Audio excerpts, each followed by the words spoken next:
Dear Professor Nye, dear classmates, first of all, my apologies for not being in class today. I am sure that the rest of the team will answer all your questions accurately and comprehensively.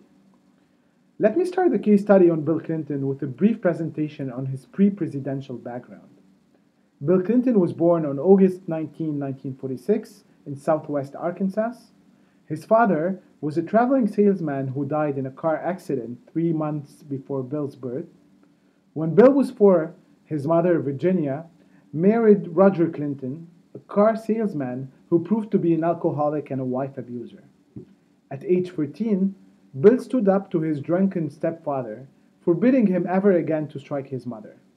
He later testified against Roger Clinton in his mother's divorce proceedings, but the divorce was barely final before Virginia remarried the former husband. Few years later, Bill took his stepfather's last name to signal his solidarity with his family. Bill gave no outward sign of the turmoil at home. He sailed through school thanks to his quick mind and near photographic memory, and showed a compulsive need to meet people, to like them, to have them like him, which enabled him to win over most people he encountered. Like Ronald Reagan, Bill Clinton had a number of traits associated with children of alcoholics. According to him, these features would be a greater empathy for people's problems and an automatic reaction against conflicts.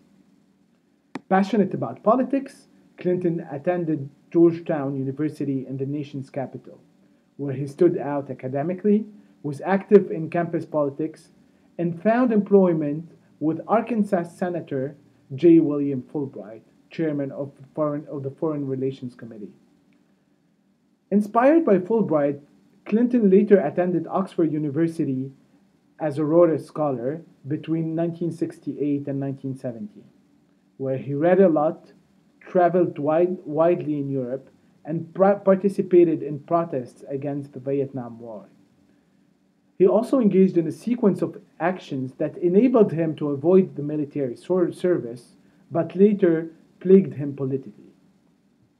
After Oxford, Clinton entered Yale Law School, where he met his wife-to-be, Hillary Rodham. Upon graduation, he moved back to Arkansas with his wife, where he first joined the faculty of the University of Arkansas Law School and was later elected Attorney General in 1976. In 1978, at the age of 32, Clinton won the Arkansas governorship, becoming the nation's youngest state chief executive in 4 decades. 2 years after that, he became the nation's youngest ex-governor. The consensus in Arkansas is that Clinton brought reversal on himself, but by advancing large number of policy initiatives with little regard for their political feasibility, and by defying Arkansas' conservative mentalities. The consensus was also that Hillary's role was not an asset, as she made it evident that she was not a conventional political helpmate. Clinton put a lot of efforts to regain the governorship. He recast himself as a pragmatic moderate, focusing on issues with mainstream appeal. Hillary adopted her husband's last name and became her husband's partner in public affairs. And in 1982, Clinton regained the governorship, retaining it until he became president.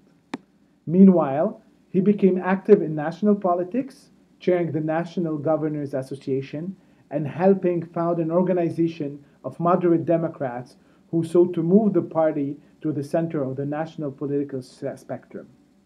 In October 1991, Clinton announced his presidential candidacy, billing himself as a new-style Democrat who combined sympathy for the underprivileged with a hard-headed emphasis on individual responsibility. I leave the floor to Mark now, who will present a strategic plan on Clinton's presidency.